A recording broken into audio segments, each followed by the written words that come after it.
10 minutes later, I closed down the register and spent a few minutes cleaning up, clocking out and leaving at 10:15. As I walked out to my car, I noticed the man was still in the parking lot.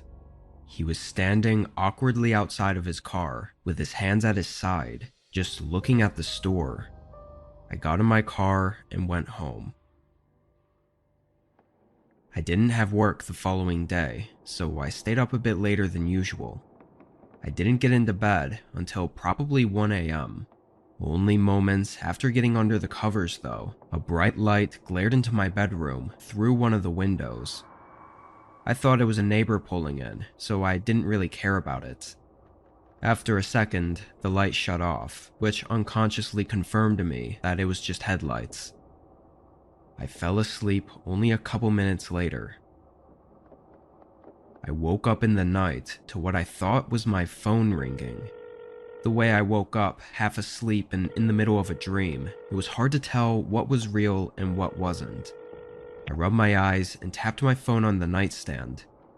It was blank. No messages or phone calls came in. I wasn't sure what to think. I was going to just ignore it and go back to sleep, as I wasn't even fully awake yet to begin with. But the slightest thing caught my eye as I rolled back over. The bedroom door was barely cracked open, not even enough to let any light in or anything. It was just uneven with the door frame, not latched shut. I always closed the door to my room, so seeing it not fully shut immediately woke me up. I got out of bed and walked over, pushing it closed to see if maybe it was stuck for some reason. It smoothly latched into the door frame, just like it always did, so there was no way I'd mistakenly left it open. I felt my body get shaky. My heart was pounding. But even with everything pointing otherwise, I still tried to convince myself that this was somehow nothing. I tried to think of any possible way that this was something to not worry about. But my mind thought back to the light I saw before falling asleep. I walked over to the window and peeked through the blinds. There was a car parked in my driveway. I could only see the back half of it, but I instantly felt a rush of panic. Who was at my house, and was someone inside with me? I hurried over to the door again and flicked on the lights. I stood there by the door, panicking and thinking, realizing I should call 911 just to be safe. I looked at the nightstand that my phone was on, and just before I started to walk over there, I saw an eye looking back at me from a crack in the closet. My body shook and I let out a gasp, then spun around and sprinted out of my house. By the time I found a neighbor that would answer their door and call the police for me, at least 15 minutes had gone by already. The car in my driveway was still there when officers showed up, but the man was gone. It didn't take long for them to use the car to track him down though, and I felt nauseous when it turned out to be the man from the grocery store. His reasonings for everything didn't make any sense, but it was clear he'd had his eye on me for a while now, and he was not mentally well. I think the only reason I'd woken up that night was because the man's phone rang while he was hiding, and he silenced it just as I woke up. If not for that, I don't know what would have happened to me, or if I'd even be here right now.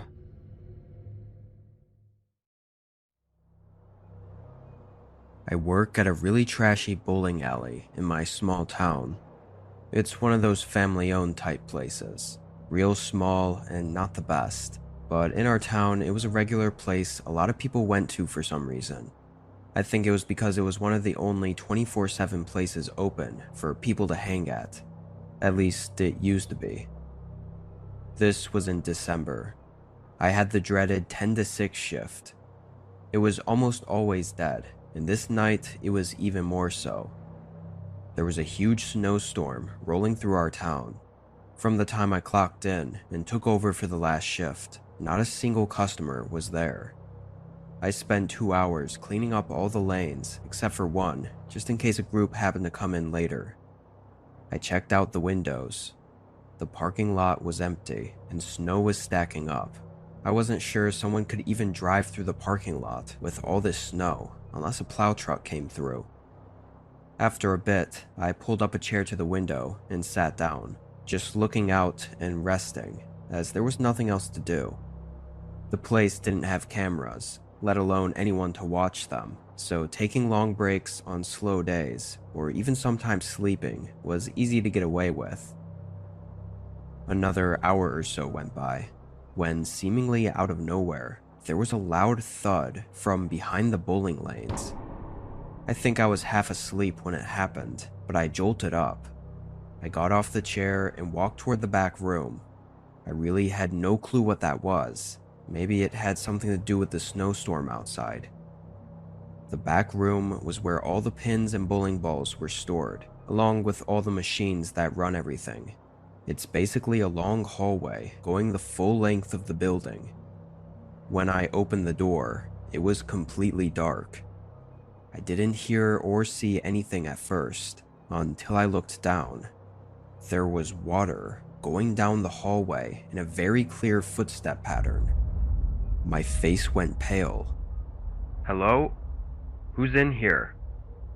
I started walking down, calling out a couple more times before I came across something taped to the wall. It was an envelope.